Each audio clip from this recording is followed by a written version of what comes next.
Hi, this is Scott Hamilton from Todai Bujinkan Dojo, and we're going to do a little lesson about Batto Jutsu or Yai Jutsu within the context of our art. I'll start by saying that you have to be careful about the videos that you see out there. There's a lot of bad or just ill-informed technique. Every art, every ryuha of a Japanese sword fighting has its own idiosyncrasies. So it's not like there is one default way to treat katana. It really depends on the line you're studying and the different aspects of that, and even down to the type of sword they're using and their measurements and everything. So just be really careful about some of the stuff you see out there, because it's, for lack of a better term, just not good. And sometimes outright dangerous.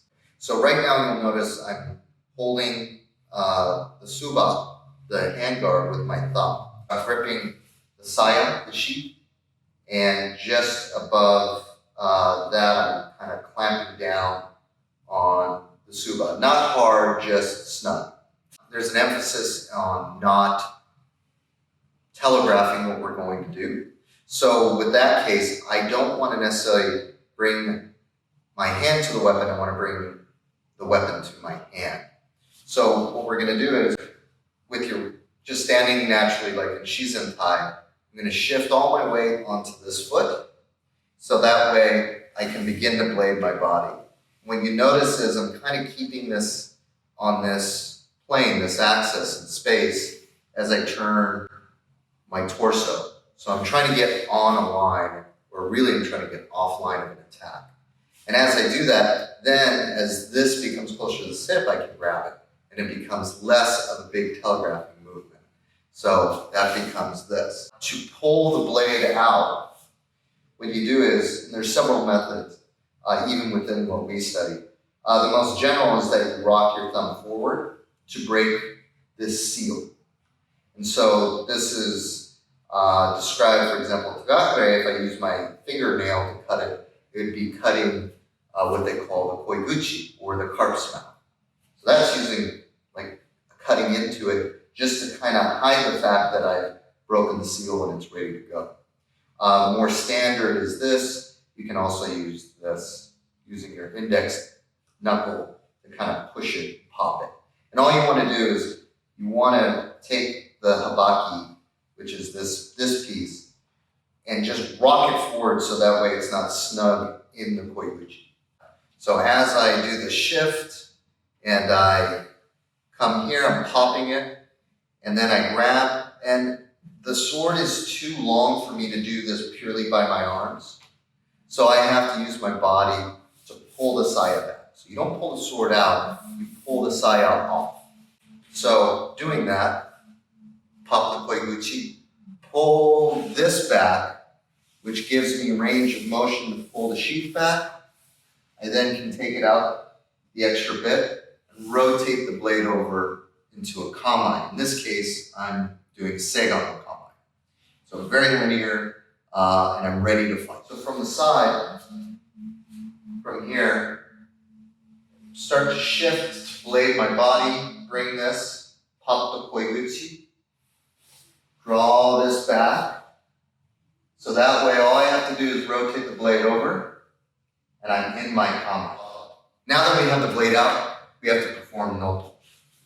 Now, with people that are less experienced, or maybe just got bad information, or misunderstanding something, they'll do stuff like this. They'll go and they'll take their fingers and they'll start to put on the blade. Now, there might be a reason to do that, right? For example, I can momentarily keep control of the blade, kind of a clever trick.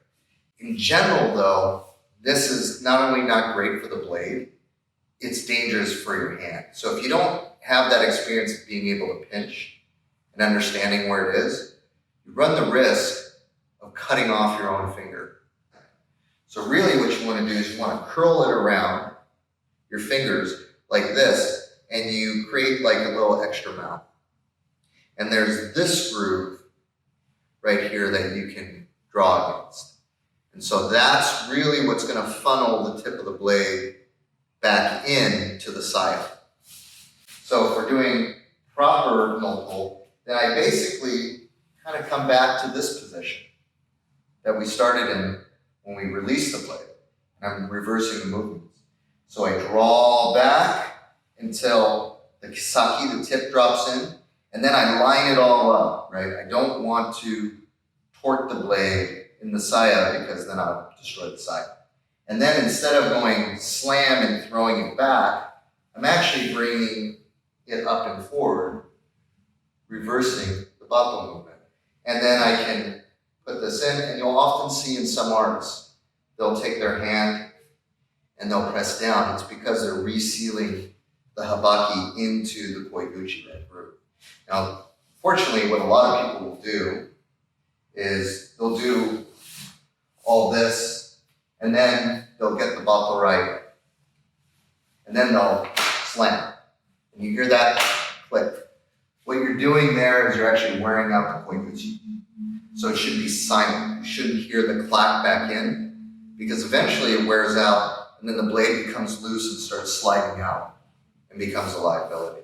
So in that case, you need to replace the side. Batto and noppo done together.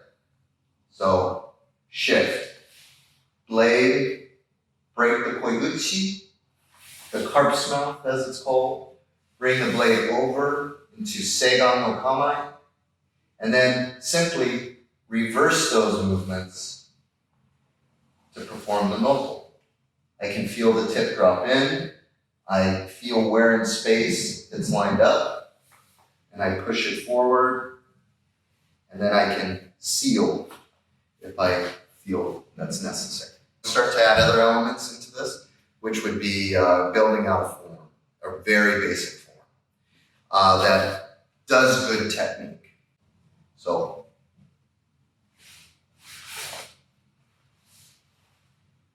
now I need to take a kamae that I can cut from. Kamae, so this is based on Sumaya Sensei's recommendations, is you move to hustle, slightly defensive, slightly away, before transitioning into Daijudan. And then from Daijudan, I can perform what's called karatakiwari, straight down cut. This is the term for this cut, even within our art. So I cut straight down, and notice I don't overcut. I cut only as much would be necessary. So this is bad, this creates openings. This is good because even if I've missed, my blade is still pointed at the opponent. I then move back into seigan. Now from here, if I successfully cut, there's things on the blade that I want to get off before I return it. So you first would perform what's called chiburi. Chi meaning earth, and buri meaning like to return. So flicking stuff off the blade essentially. A very basic one would be to take the blade, bring it up over your head like this, and snapping it. How low you snap it, probably knee level is appropriate, because here the blade can still be engaged rather quickly in case you're caught off guard at that moment.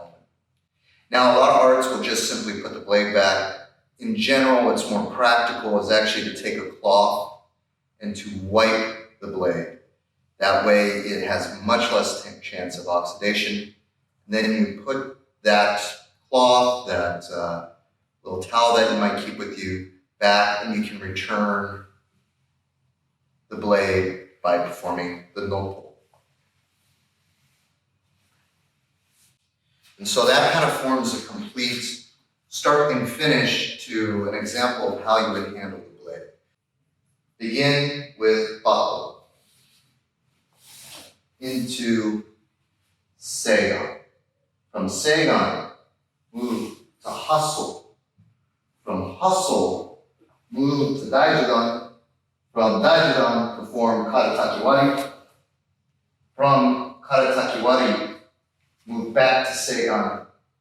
From seigan, perform chiburi. From chiburi, wipe the blade clean. From wiping the blade clean, you perform noppo. And in the beginning, you'll probably look at your hands a lot. That's good. You want to make sure you're doing it correct. And then eventually train out the ability to have to watch it.